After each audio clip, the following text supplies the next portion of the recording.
अगदी आपल्यावरती भाऊचं ऋण आहे, आपल्याला भाऊंनी शिकवलंय, आपल्याला भाऊंनी परमार्थाला लावलंय. या भूमिकेतून आपण सर्व मंडळी केवळ समाज आध्यात्मिक क्षेत्रातलीच आलेलो आहोत असं नाहीये, राजकीय क्षेत्राला सुद्धा चांगल्या प्रकारचं मार्गदर्शन कसं असावं वेळोवेळी या परिसरामध्ये आल्यानंतर आम्हाला पाहायला सापडतं. काय निष्ठा खूप महत्वाची आहे. क्षेत्र कोणतंही असू द्या, निष्ठा खूप महत्वाची आहे. आपली निष्ठाच आपल्याला एका विशिष्ट उंचीपर्यंत घेऊन जाऊ शकते. आणि म्हणून अशी निष्ठा या परिवारामध्ये विशेषत्वानं राजकीय क्षेत्रामध्ये सुद्धा पाहायला सापडली. आध्यात्मिक क्षेत्रामध्ये, सामाजिक सेवेमध्ये हा संपूर्ण वाजे परिवार अग्रसर आपल्याला पाहायला सापडतो. प्रत्येकाच्या गावातल्या सुखदुःखामध्ये सहभागी होणं आणि आपल्या परमार्थाला सांभाळणं ही भूमिका विशेषत्वानं भाऊंनी केल्यामुळं त्यांच्या या 13व्याच्या निमित्तानं आपण सर्वजण मोठ्या संख्येनं उपस्थित झालेला आहात. भाऊंच्या चरणी भावपूर्ण श्रद्धांजली अर्पण करत असताना निश्चित एक वाक्य म्हणावं वाटतं. ते कैलासवासी झाले, भगवंतांनी त्यांना त्यांच्या स्वरूपामध्ये जागा द्यावी, त्यांना मोक्ष स्वरूप प्राप्त व्हावं. मला वाटतं निष्ठावान वारकरी या अपेक्षा कधी करत नाही.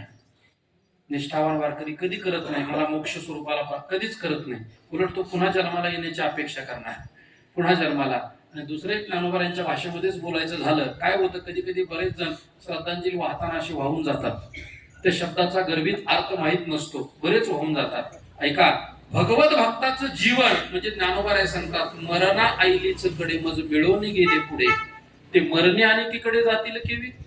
अरे ज्यांनी आपलं जीवन जगत असताना अध्यात्माचा वसा वारसा एवढा सांभाळलाय की साक्षात मृत्यूच्या अगोदरच परमात्मा स्वरूपाला जे प्राप्त होतात, ती मंडळी मृत्यू झाल्यानंतर, देह पडल्यानंतर भगवंतानी त्यांना आपल्यामध्ये जागा द्यावी अशी वशिलेबाजी असा आधार आपला घेण्याची काय गरज आहे त्यांना.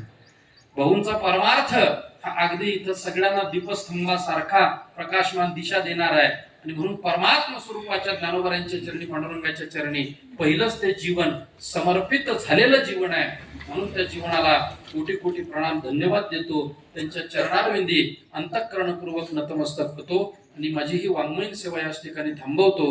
आज उपस्थित या सेवेकरता अनेक खरं तर वक्ते मंडळी आहेत, परंतु सध्याच्या वक्त्यांची ही सुद्धा भूमिका आहे. नुसतं सांगायचं नाही, मग ऐकायचं सुद्धा.